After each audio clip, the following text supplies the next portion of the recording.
ഓം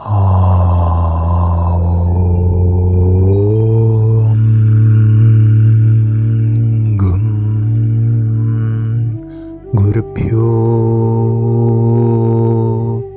നമഃ. ഏവർക്കും പ്രണാമം. നമുക്ക് ശ്രീ വാൽമീകി രാമായണത്തിലേക്ക് തന്നെ മടങ്ങാം. എടോ രാഷ്ട്രസാധമ, എൻ്റെ വംശത്തിൽ ഒരുവൻ ജനിക്കും. പുത്രന്മാരോടും സേനകളോടും അശ്വങ്ങളോടും സൂതനോടും കൂടിയ നിന്നെ യുദ്ധത്തിൽ അവൻ നിഗ്രഹിക്കും. നിന്റെ വംശനാശത്തിനു വേണ്ടിയാണ് എൻ്റെ കുലത്തിൽ ഒരുവൻ ജനിക്കുന്നത്. അനരണ്യൻ്റെ ഈ വാക്ക് ഇതാ സത്യമാവുകയായി. പണ്ട് വേദവതിയോടേറ്റ എന്നെ അവൾ ശപിച്ചു. ആ മഹാഭാഗയാണ് വിദേഹ. മഹാരാജപുത്രിയായി ജനിച്ച സീത, പാർവതീദേവി, നന്ദികേശ്വരൻ, രംഭ, വരുണകുമാരി ഇവരെല്ലാം പറഞ്ഞതും വന്നെത്തുകയായി. ഋഷിമാരുടെ വാക്കുകൾ ഒരിക്കലും നിഷ്ഫലമായി തീരുകയില്ല. ഈ സംഗതികളെല്ലാം മനസ്സിലാക്കിയ നിങ്ങൾ വേണ്ട പരിശ്രമങ്ങൾ ചെയ്യുവിൻ. രാജവീഥികളിലെ ഗൃഹങ്ങൾ, ഗോപുരാഗ്രങ്ങൾ എന്നിവയിൽ രാക്ഷസന്മാർ കാത്തു നിൽക്കട്ടെ. ദേവാസുരന്മാരുടെ ഗർവമെല്ലാം അടിയോടെ നശിപ്പിക്കുവാൻ ത്രാണിയുള്ള നിസ്തൂല ഗംഭീരനെ, ബ്രഹ്മശാപാക്രാന്തനായ കുംഭകർണനെ അതിവേഗത്തിൽ ഉണർത്തുവിൻ.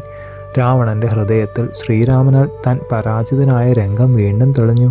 പ്രഹസ്തന്റെ വധം ദുഃഖത്തോടെ ഓർത്തു. ഉഗ്രബലവാന്മാരായ രാക്ഷസന്മാരോട് കൈകസീതനയൻ തുടർന്നു. എല്ലാ ദ്വാരങ്ങളും കാത്തുരക്ഷിക്കുവിൻ. മതിലിൽ കയറി ശത്രുക്കളുടെ ഗതി മനസ്സിലാക്കുവിൻ. സുഖസുഷുപ്തിയിൽ കിടക്കുന്ന കുംഭകർണനെ അതിവേഗം ഉണർത്തുവിൻ. കാലക്കേടാൽ ബുദ്ധി മരവിച്ച് യാതൊരു ചിന്തയും കൂടാതെ ഉറങ്ങുകയാണവൻ. 7, 8, 9, 10 മാസങ്ങൾ തന്നെ ഒറ്റ കിടപ്പിൽ ആ രാക്ഷസവരൻ ഉറങ്ങിയേക്കും. രാജസദസ്സുകൂടി മന്ത്രാലോചന കഴിഞ്ഞതിൻ്റെ 9-ാം ദിവസം തുടങ്ങിയതാണ് അവൻ്റെ നിദ്ര. അതുല്യ ബലവാനായ കുംഭകർണനെ പെട്ടെന്ന് ഉണർത്തുവിൻ. മഹാബാഹുവായ ആ അസുര പ്രമുഖൻ യുദ്ധത്തിൽ സർവ്വവാനരന്മാരെയും രാജകുമാരന്മാരെയും നിഗ്രഹിക്കും. സംശയിക്കേണ്ട. പോരിൽ ആർക്കും നേരിട്ടു നിൽക്കുവാൻ കഴിയാത്തവനും അരക്കന്മാരിൽ അദ്വിതീയനുമായ കുംഭകർണൻ, ഗ്രാമ്യ സുഖങ്ങളിൽ അതിപ്രിയം എഴുന്ന മൂഢൻ, സദാ സുഷുപ്തിയാണ്. അവൻ നിദ്രാവശകൻ ആയിരുന്നില്ലെങ്കിൽ എനിക്ക് ഈ സങ്കടം, കടുത്ത അടരിൽ രാമൻ തോൽപ്പിച്ച ദുഃഖം ഏൽക്കേണ്ടി വരുമായിരുന്നില്ല. ഇത്തരത്തിൽ വന്നു ചേർന്ന കഠിനമായ ആപത്തിൽ സഹായിക്കാൻ കഴിയാത്ത അവൻ ദേവേന്ദ്ര തുല്യനാണെങ്കിലും എനിക്കെന്തിന്? തമ്പുരാൻ്റെ ഹൃദയം ചുട്ട വാക്കുകൾ കേട്ട രാക്ഷസവൃന്ദം വല്ലാതെ പരിഭ്രമിച്ചു. എല്ലാവരും കൂടി കുംഭകർണ ഗൃഹത്തിലേക്ക് കൂടി. എന്നാൽ രാവണ നിർദ്ദേശമനുസരിച്ച് അനേക വിധത്തിലുള്ള മാംസങ്ങൾ, രക്തങ്ങൾ, സുഗന്ധമാലകൾ, ഭക്ഷണവസ്തുക്കൾ എന്നിവയും എടുത്താണ് അവർ പോയത്. കുംഭകർണൻ കിടക്കുന്ന ഗുഹയ്ക്ക് 1 യോജന നീളമുണ്ട്. അസാധാരണ വലിപ്പമുള്ളതാണ് വാതിൽ. സുഗന്ധ കുസുമങ്ങളിൽ തട്ടിവരുന്ന മന്ദമാരുതൻ തൂമണം വിതറുന്ന ഗുഹയിലേക്ക് രാക്ഷസപ്പട കടന്നു. കുംഭകർണന്റെ കൂർക്കം വരിയാൽ രാക്ഷസന്മാർ ചിലർ പുറത്തേക്കു തന്നെ കൊടുങ്കാറ്റു തട്ടിയ പോലെ തെറിച്ചു. ബലശാലികളായ അസുരന്മാർ കൂടി വളരെ പ്രയാസപ്പെട്ടിട്ടാണ് ഗുഹയിലേക്ക് കടന്നു ചെന്നത്.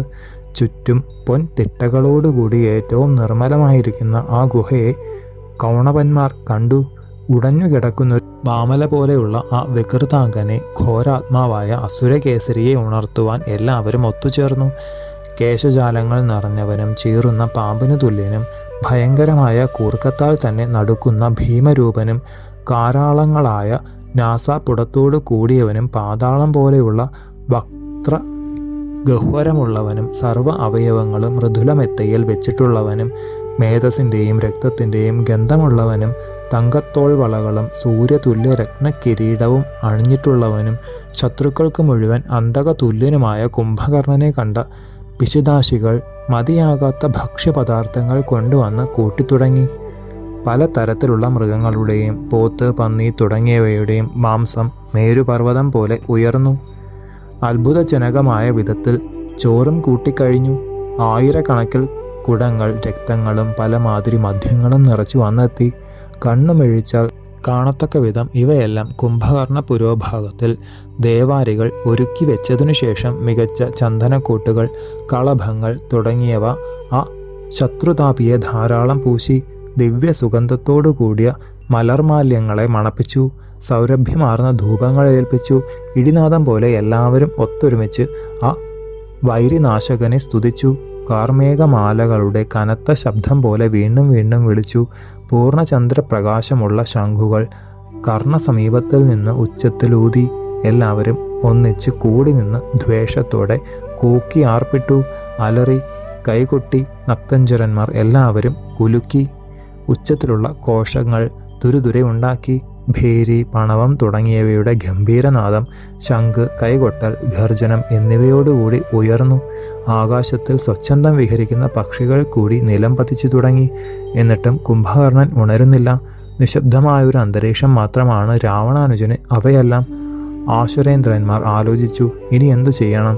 അവരെല്ലാം ഗദ, മുസുണ്ടി, മുസലം തുടങ്ങിയ ആയുധങ്ങൾ എടുത്തു. ഉലയ്ക്കകൾ, ശൈലാഗ്രഹങ്ങൾ, ഗദകൾ, മരങ്ങൾ, കൈത്തലങ്ങൾ, മുഷ്ടികൾ, മുൾത്തടികൾ എന്നിവയെ കൊണ്ട് അത്യുഗ്രമായി തന്നെ കുംഭകർണന്റെ ദേഹത്തിൽ അടിച്ചു.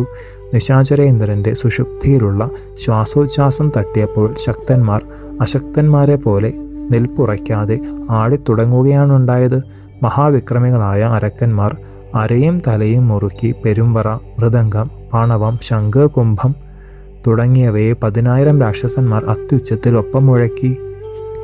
അഞ്ജന പർവ്വതം പോലെ കിടക്കുന്ന അസുരവരനെ എല്ലാവരും ഒന്നിച്ച് ആർപ്പു വിളിച്ചും ആയുധങ്ങളെ കൊണ്ട് അടിച്ചും ഉണർത്തുവാൻ ശ്രമിച്ചുവെങ്കിലും സുഖമായി ഉറങ്ങുന്ന കുംഭകർണൻ ഇവ യാതൊന്നും അറിഞ്ഞതേയില്ല. ഇതുകൊണ്ടൊന്നും ഫലം സിദ്ധിക്കാത്ത അസുരഭടന്മാർ ഘോരയജ്ഞം തന്നെ വേണമെന്ന് നിശ്ചയിച്ചു. പിശാചുക്കളെ പോലെയുള്ള കഴുതകൾ, ലക്ഷണമൊത്ത കുതിരകൾ, ഒട്ടകങ്ങൾ, മഥയാനകൾ എന്നിവയെ കൊണ്ടുവന്ന് വടിയ, ചമ്മട്ടി, തോട്ടി ഇവ ഉപയോഗിച്ച് ശബ്ദമുണ്ടാക്കി. മൃദംഗം, ശംഖ്, ഭേരി എന്നിവയെ കെൽപ്പുകളെല്ലാം ഉപയോഗിച്ച് മുഴക്കി. ശക്തിയെല്ലാം ഉപയോഗിച്ച് വൻവൃക്ഷങ്ങളാൽ, മുസലങ്ങളാൽ, മുൾത്തടികളാൽ കുംഭകർണ അവയവങ്ങളിൽ കഠിനമായി താടിച്ചു. അപ്പോൾ ഉണ്ടായ ശബ്ദകോലാഹലം ലങ്കയിലെ അരണ്യാന്ത ഭാഗങ്ങൾ അടക്കം മുഴങ്ങി. ആ ഭാഗമാകെ ചലിച്ചതുപോലെ തോന്നി. പക്ഷേ കുംഭകർണന് യാതൊരു മാറ്റവും ഉറക്കത്തിന് വന്നില്ല. 1000 പെരുമ്പറകൾ ഉരുക്കുകോൽ കൊണ്ട് ഒപ്പം ശബ്ദിപ്പിച്ചു. ഗാഠനിദ്രയിൽ കിടക്കുന്ന അസുരവരന് അതും നിസാരം. ബ്രഹ്മശാപത്തിന് അടിമപ്പെട്ട അവന് നിദ്രാഭംഗം വരുത്തുവാൻ ഇവയ്ക്കൊന്നും കഴിഞ്ഞില്ല. ഭീമവിക്രമികളായ രാക്ഷസവരന്മാർക്ക് ദ്വേഷം വന്നു. കൺതുടുത്തു കഴിഞ്ഞ അവർ ആ പർവ്വത തുല്യ ശരീരത്തിൽ ചാടിക്കേറി നൃത്തം വെച്ചു. ചിലർ ചെവിക്കടുത്ത് നിന്ന് ആർപ്പിട്ടു. ദേഹത്തിലുള്ള രോമം പറിക്കുവാൻ തുടങ്ങി. ചിലർ ചെവിയിൽ കടിച്ചു. 100 കുടങ്ങളിൽ വെള്ളം കൊണ്ടുവന്ന് ചെകിട്ടിലൊഴിച്ചു. പക്ഷേ ഇതുകൊണ്ടൊന്നും കുംഭകർണൻ ഒന്നനങ്ങുക കൂടി ഉണ്ടായില്ല. സുഖമായി കൂർക്കം വലിച്ച് ഉറങ്ങുക തന്നെയാണ്. കൂടം, മുൾത്തടി എന്നിവയെ കൊണ്ട് ശക്തന്മാരായ രാക്ഷസന്മാർ തലയിൽ, മാറിൽ, മർമാവയവങ്ങളിൽ ആഞ്ഞടിക്കുവാൻ തുടങ്ങി. കയർ കൊണ്ട് കെട്ടി വലിച്ചു കൊണ്ടുവന്ന ശതഗ്നികൾ കൊണ്ട് അടിമുടി പ്രഹരിച്ചു. ആ കൂറ്റനായ നക്തഞ്ചരന് അതും നിസാരമാണ് ഉറക്കത്തിൽ.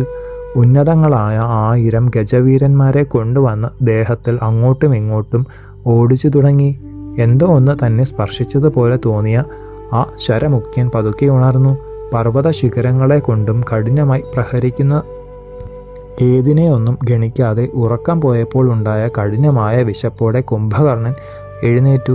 ഏറ്റവും വലിയ സർപ്പം പോലെ നീണ്ടുരുണ്ട്, ഗിരിശൃംഗം പോലെ കരുത്തും വലിപ്പവുമാർന്ന കൈ കുടഞ്ഞ്, ബെടവാമുഖം പോലെ വായ പിളർത്തി കോട്ടുവായിട്ട് ആ രാക്ഷസ പ്രമുഖൻ ഘോരമായൊന്ന് മൂരി നിവർന്നു.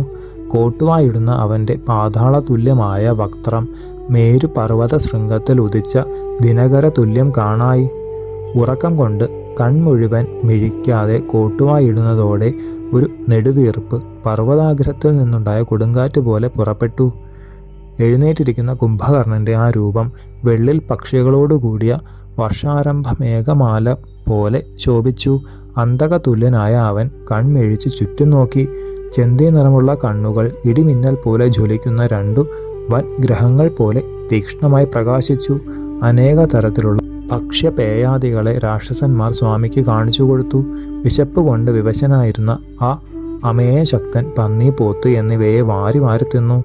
നിറച്ചു വെച്ചിരുന്ന കുടങ്ങളിലെ ചെഞ്ചോരയെല്ലാം ദാഹശക്തിയാൽ കുടിച്ചു. വിശപ്പിൻ്റെ ആധിക്യത്താൽ വേവിച്ച മാംസങ്ങൾ മുഴുവൻ ഭക്ഷിച്ചു. മേധസ്സും മദ്യവും നിറഞ്ഞ കുടങ്ങൾ അനുപാനമായി ആ ശക്രാരി മോന്തി. ശേഷം ചരിതം നമുക്ക് അടുത്ത ഭാഗത്തിലൂടെ കാണാം. ഗുരുപാദങ്ങളിൽ സാഷ്ടാംഗ പ്രണാമത്തോടെ നമസ്കാരം.